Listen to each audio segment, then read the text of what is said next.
Muy buenos días a todas y a todos. Nuevamente una alegría de estar junto a ustedes en este sábado 5 de diciembre, en que en este tiempo de Adviento seguimos profundizando la esperanza para prepararnos hacia la Navidad. Y vamos a ver qué nos dice el Evangelio de Mateo en este capítulo 9 de Jesús.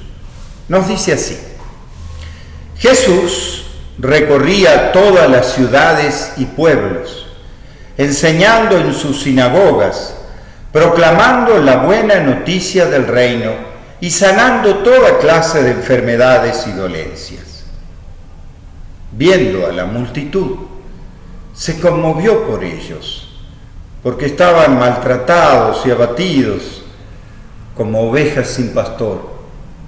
Entonces dijo a los discípulos: la cosecha es abundante, pero los trabajadores son pocos. Rueguen al dueño de los campos que envíe trabajadores para su cosecha.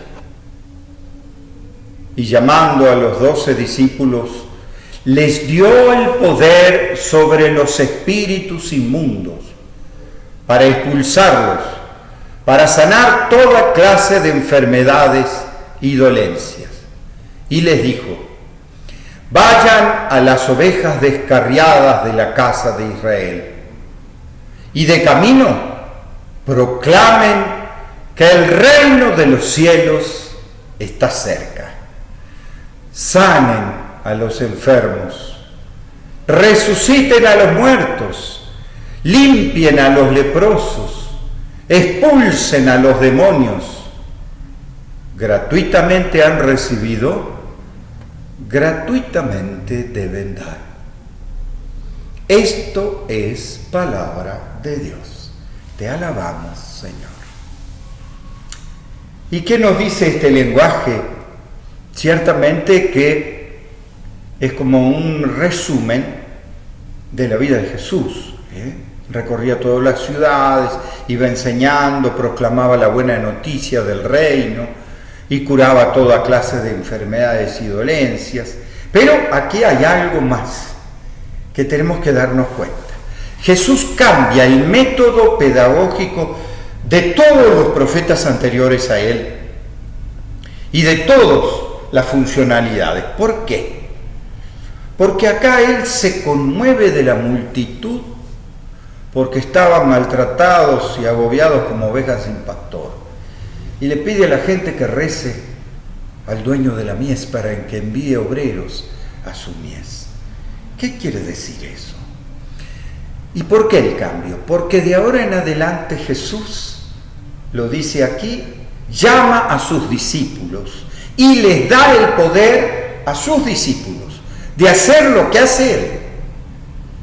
Acá está el cambio. ¿Por qué? Porque, por ejemplo, Juan el Bautista, cualquiera de los profetas, ellos eran los que hacían el signo. Por ejemplo, Juan Bautista bautizaba a él. Tenía discípulos, pero el único que bautizaba era Juan.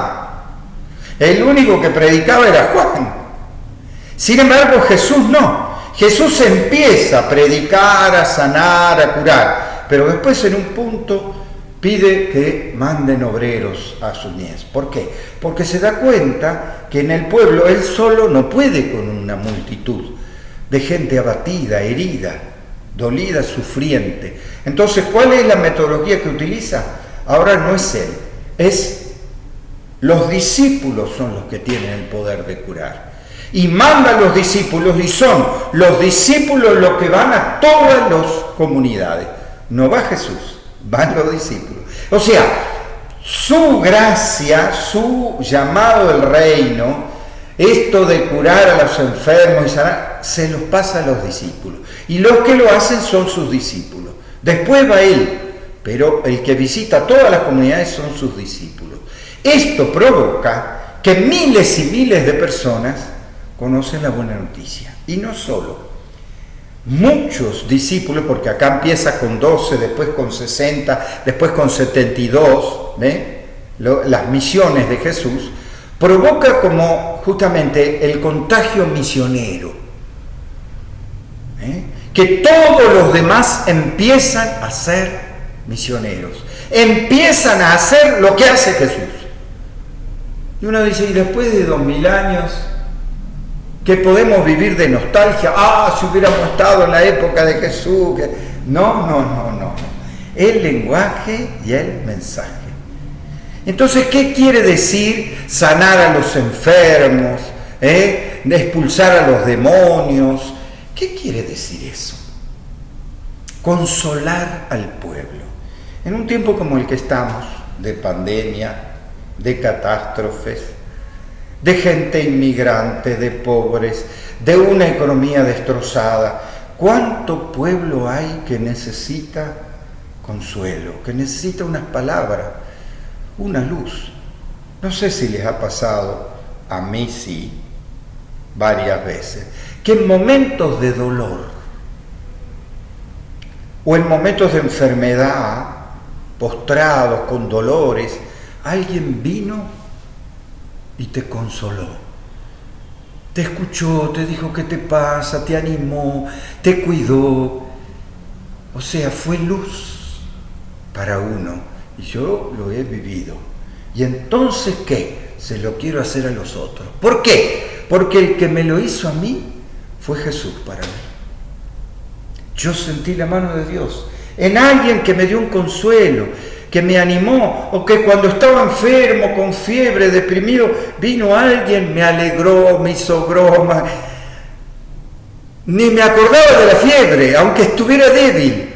Me devolvió la alegría, la esperanza de la vida. ¿Cuánta gente hay triste y deprimida hoy? Oprimida. ¿Cuánta gente como en los tiempos de Jesús?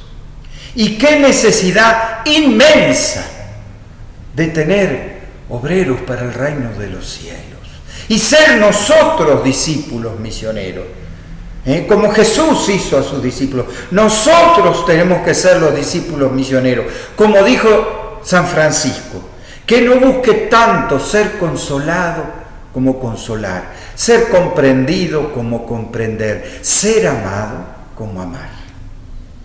Si nosotros consolamos a los demás, si nosotros nos compadecemos, somos luz para nuestra familia, para nuestro barrio, para nuestro pueblo, en medio de la pandemia, entonces construimos el reino de los cielos. Entonces estamos construyendo el Adviento, lo que está por venir, o sea, el nacimiento de Jesús en nuestros corazones, porque estamos construyendo ternura. Eso es lo que sanaba de Jesús. Eso es lo que tenemos al alcance de todos nosotros. Podemos optar en una vida al servicio de los otros, a saber escucharlos, compadecerse de los otros. Y eso sana corazones, sana heridas. Seguramente a ustedes algunos se lo hicieron, a mí muchas veces me lo han hecho, y entonces yo digo, tengo que ser como ellos, como esos hombres y mujeres que me dieron luz.